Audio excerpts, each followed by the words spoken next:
As I've been watching this Cracker Barrel situation unfold over social media and over news sites, it kind of reminded me of something, so I did a little bit of research, and it turns out that what I thought was true. But let's just kind of go step by step. We'll make it quick. So we all know Cracker Barrel faces Bud Light moment. And this is the article from Zero Hedge. And it goes through the Cracker Barrel new logo, comparisons. It's LHDTV community stuff. And then it just goes through individual things such as basically you're able to tell these people by their glasses. Jaguar and Cracker Barrel. And then they go through this. And then here's the real. Who owns most of Cracker Barrel? When I saw the first name, the light went off. The light went off. BlackRock, Vanguard. That answers it right there.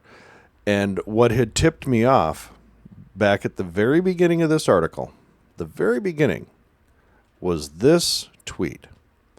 Cracker Barrel's new logo isn't an accident. It's CEO Julie Fellis Massino's project. Love the three names. Whenever you see the three names, the glasses are next. She scrapped a beloved American aesthetic and replaced it with sterile, soulless branding. Massino kept a DEI regime that promises to identify, recruit, and advance hires by race. That was my tip-off. That sentence I just read. We'll go to the full tweet so you can see it. But that was the tip-off to me that she kept. Massino, sorry, not really, I don't care, kept a DEI regime that promises to identify, recruit, and advance hires by race, and now faces civil rights complaints from America's First Legal to the EEOC and the Tennessee AG. So she kept it. Well, a few months ago, back in January, I did a video called Costco, Disney, Shareholders, Vote to Stay Woke.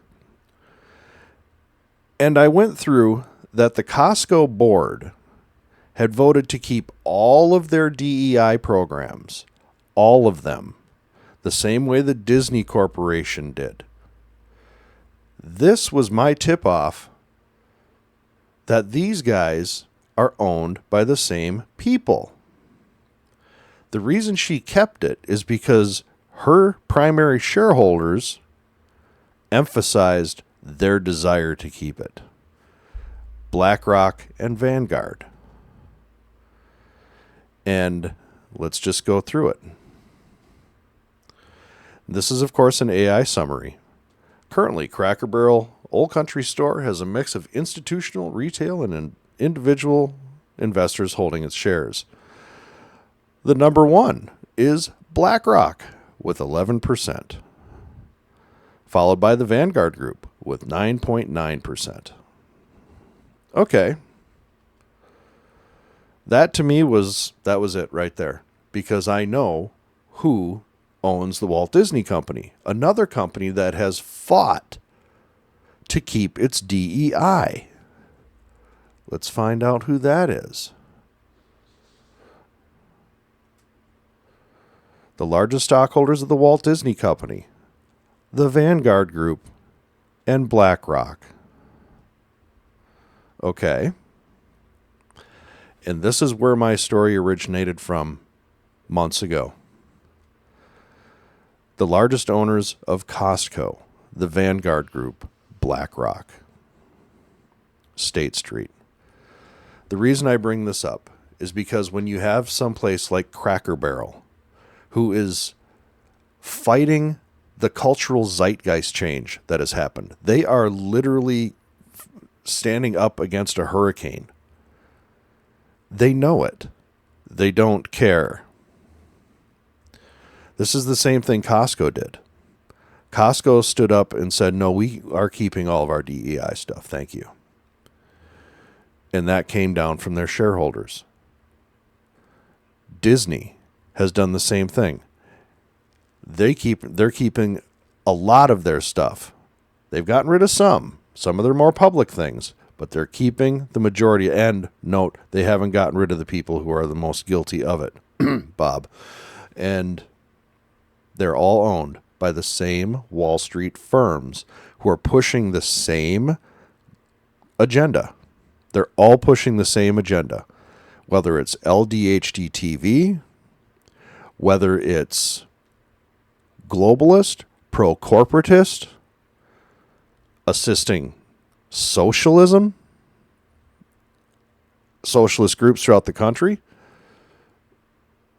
These are the ones who are ruining Cracker Barrel.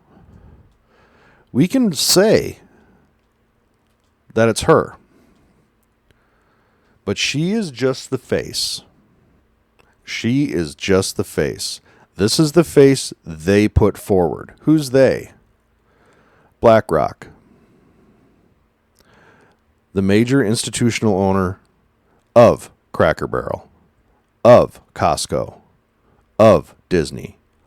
All companies who have stood by their DEI programs in the face of incredible outrage. Now they're facing a boycott, very likely. Is that what they corporately wanted? I've seen an article saying that that's what they want, because any publicity is good publicity. Well, I don't see it that way at all. I don't see it that way at all. I think when you start talking about these publicly traded companies who have vast investments by these major institutional investment houses who have their own agenda. We all know they have their own agenda. Bilderberg much? So, as an explanation as to why this happens with a company like Cracker Barrel, with a company like Disney, these are American nostalgia companies that represented the best of old America. So is it any wonder that those are the institutions that they choose to attack and destroy? It's no mystery to me. It's no mystery to me at all. And this is the corporate face of that. And you can always count on having the glasses crowd, I guess we'll call them, because it is the biggest giveaway, apparently. Maddow, Olbermann, O'Donnell, Mav's former owner, and who gives a shit. But that's why. Why do they go after companies like Cracker Barrel? Because they are American institutions. And why is it that it all seems to be coming from companies owned by specific investment houses? Because that's how it is. I just wanted to bring this to your guys' attention, that it's Cracker Barrel is Costco, is Disney, is BlackRock, is Vanguard. Hope you liked the video. If you did, hit like, subscribe, share with a friend, let them know that Cracker Barrel is just another American institution under attack. And we know who the attackers are.